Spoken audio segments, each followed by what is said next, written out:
Have you ever found yourself replaying a conversation in your head 100 times, wishing you had said something different?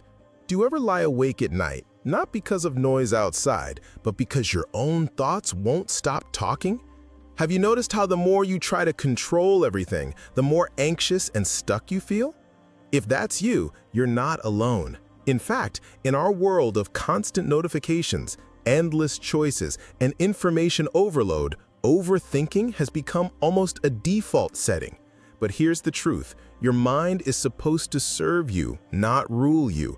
You are supposed to use thought as a tool, not drown in it like a storm. Before we dive deep into breaking free from the mental loop, make sure to subscribe, because this is where we explore not just how to survive life, but how to master it, using timeless Stoic wisdom and modern mental strategies.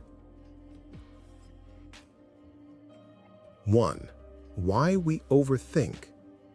Overthinking doesn't happen because we're weak, it happens because we're human.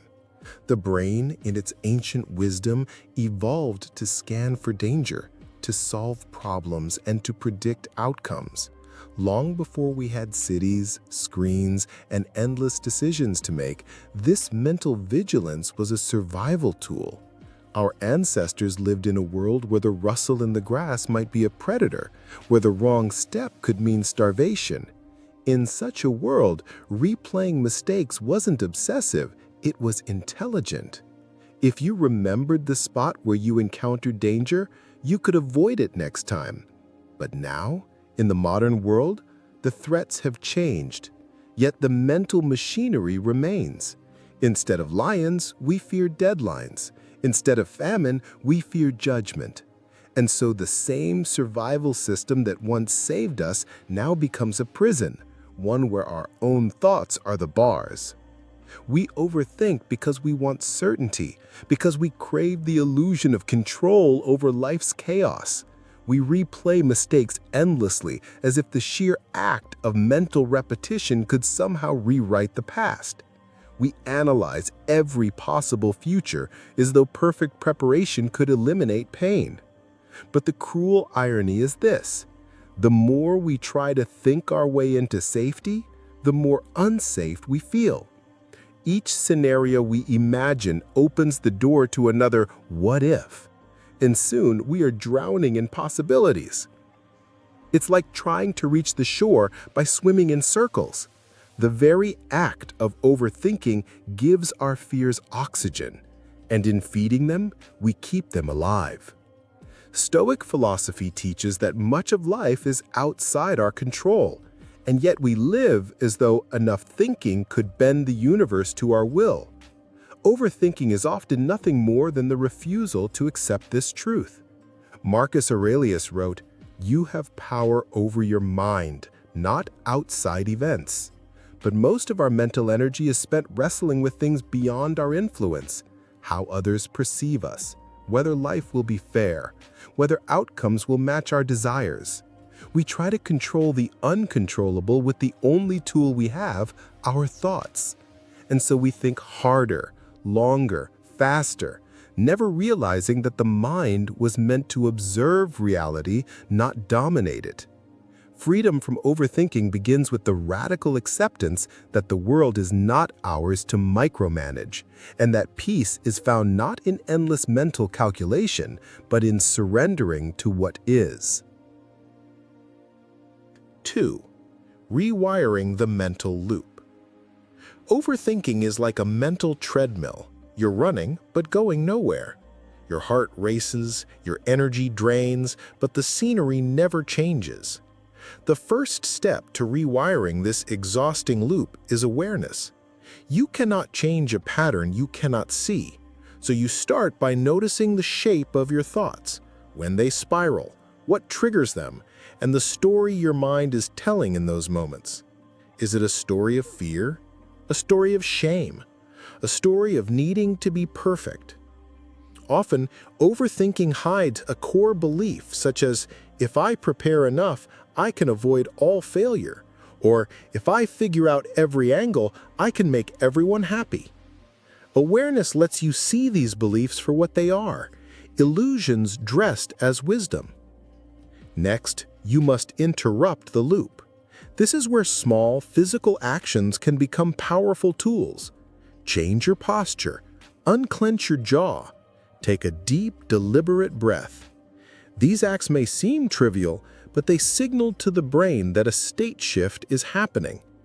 Then bring the mind into the present with a question: is this thought helping me take action or keeping me stuck?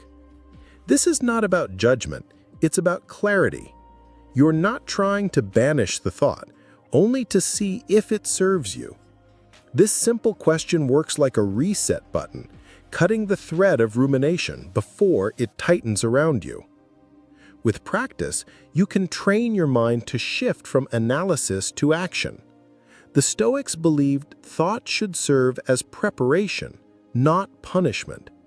Marcus Aurelius reminded himself daily, "You have power over your mind, not outside events. Realize this and you will find strength." In rewiring the mental loop, you are not erasing your ability to think, you are reclaiming your ability to direct thought where it matters. Instead of imagining every possible way a conversation could go wrong, you send the message. Instead of replaying a mistake, you take the lesson and apply it.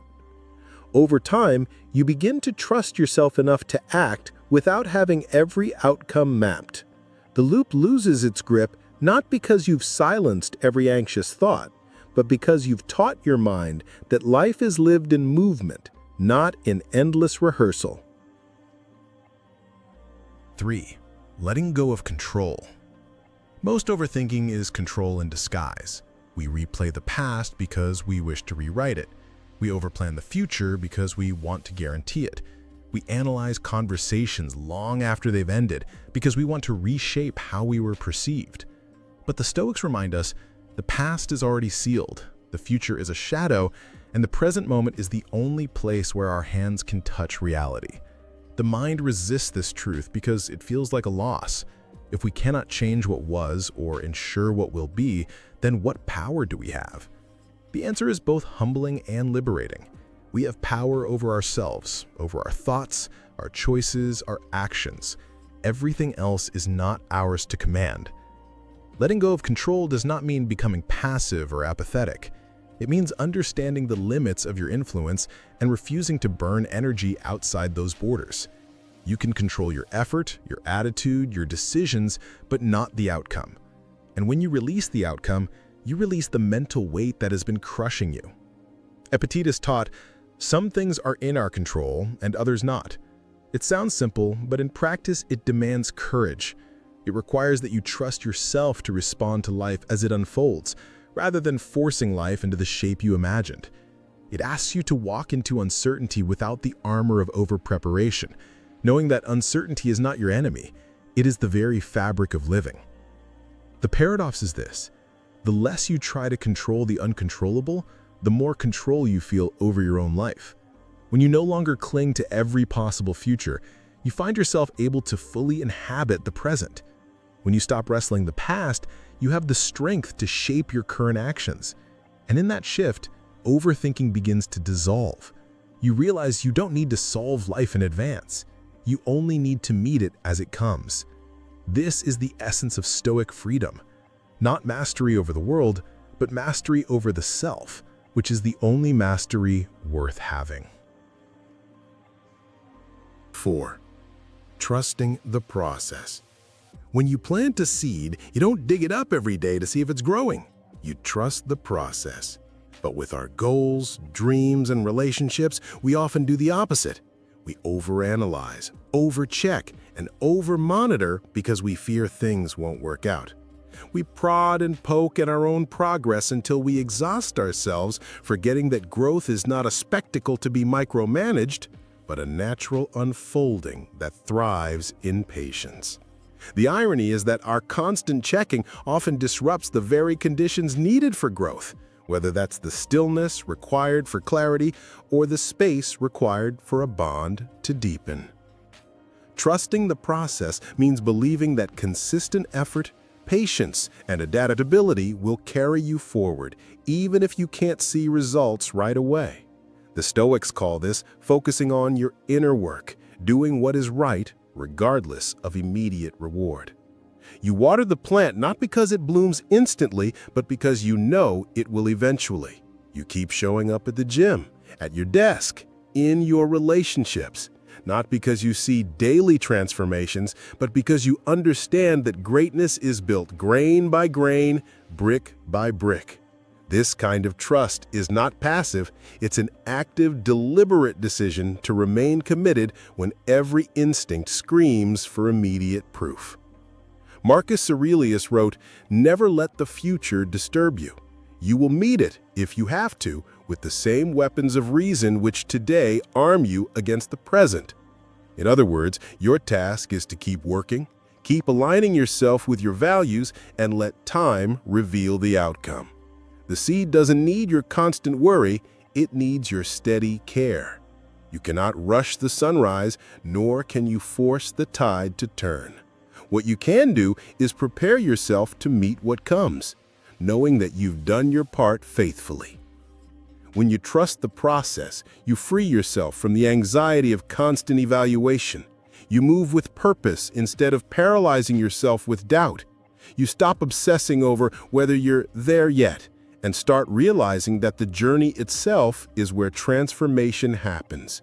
Every step, even the slow and uncertain ones, reshapes you in ways the final destination never could. Trust is not blind. It's built on the knowledge that meaningful change takes time, and that the unseen roots beneath the soil are just as important as the blooms above it. Perhaps the hardest part of trusting the process is letting go of the illusion of control. We want timelines, guarantees, and visible signs that everything is working out. But nature doesn't bend to our impatience, and life rarely unfolds exactly as planned. The Stoic path teaches us to plant, to tend, to act in virtue, and then to release the rest. If we can learn to live this way, we'll discover that trust is not a gamble, it's a discipline, a form of inner freedom that allows us to walk forward without being chained to constant fear. 5. Embracing the present. Overthinking is living everywhere but here, regretting yesterday, fearing tomorrow, escaping today. But life doesn't happen in the past or future. It happens in this breath, in this step, in this choice. Yet our minds often wander to places our bodies will never reach, reliving an argument from last year or rehearsing a conversation that hasn't happened yet. We end up drifting through life as spectators instead of participants, missing the vivid details of our own existence because we're too busy imagining a different one. To embrace the present, you must anchor yourself to it. Feel the air as you breathe. Notice the details around you, the pattern of sunlight on the floor, the tone of someone's voice, the way your coffee tastes in the morning. Speak to people without checking your phone. Look at the faces you love as if you were seeing them for the first time. Give yourself permission to live right now instead of postponing your life until everything feels certain. The truth is, certainty never arrives. Life is always partly unknown, and that's what makes it alive. Seneca wrote, "It is not that we have a short time to live, but that we waste much of it. And the greatest waste is missing the moment you are in because you are lost in a world that exists only in your mind." When you are fully present, the quality of life changes, not because the external world is different, but because your attention transforms it. A walk becomes richer, a conversation becomes deeper, a meal becomes more satisfying. The Stoics understood that to live well, you must inhabit the moment you're given, for that is the only place where you have power. Being present is not about ignoring the past or denying the future. It's about placing them in their proper roles. The past is a teacher, the future a possibility, but the present is your stage. And yet most of us live as if our real life will begin once the conditions are perfect, once the job is stable, the house is bought, the relationship is certain. We wait and wait, only to find that years have slipped by while we were making plans for a life we never truly lived. The Stoic answer is simple. Live now, in the only moment you ever have. The practice of presence is an act of courage. It means facing the rawness of reality without the buffer of distraction. It means choosing to experience joy without fearing it will end, and to face pain without running from it. Life, in its fullness, is not always comfortable, but it is real.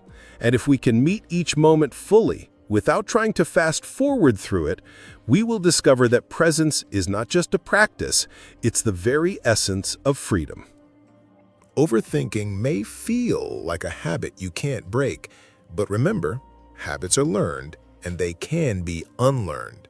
By understanding why you overthink, breaking the loop, letting go of control, trusting the process, and embracing the present, you can reclaim the mental peace that is your birthright. This isn't about shutting off your thoughts. It's about becoming the master of them.